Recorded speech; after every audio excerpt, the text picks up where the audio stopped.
नहमदुहु व नुसल्ली अला रसूलिहिल करीम अम्मा बाद। आज हम एक मसला नज़र के मुतालिक जो है वो समझेंगे कि जब भी नज़र माननी है तो नज़र मानने का तरीका क्या होना चाहिए और नज़र किसकी माननी चाहिए। नज़र शरीयत के अंदर मानना जायज़ है, लेकिन नज़र हमेशा अल्लाह की माननी है कि अल्लाह के नाम की नज़र मानने कुरान से भी साबित है, अहादीस मुबारका से भी साबित है।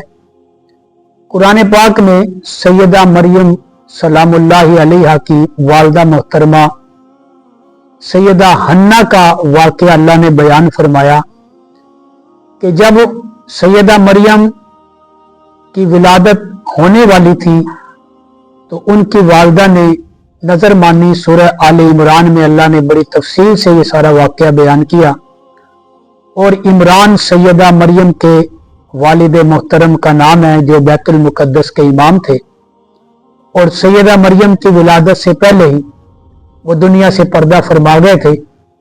तो सैयदा मरियम की वालिदा ने नज़र मानी थी, इन्नी नज़रतु लका माफी बतनी मुहर्ररा, कि अल्लाह मैं तेरे नाम की नज़र मानती हूँ, मेरे बतन में मेरे पेट में जो भी है मैंने उसको बैतुल मुक़द्दस का खादिम बनाना है। तो सैयदा मरियम की वालिदा की नज़र मानना जो कुरान में अल्लाह ने बयान फरमाया, पता चला कि जब भी नज़र मानी जाए तो अल्लाह के नाम की नज़र माननी चाहिए। ये जायज़ है, गैरुल्लाह की नज़र मानना बिल्कुल कतअन जायज़ नहीं है। इसलिए अल्लाह हमें दीन समझने की, कुरान समझने की और समझने के बाद उस पर अमल करने की तौफीक अता फरमाए।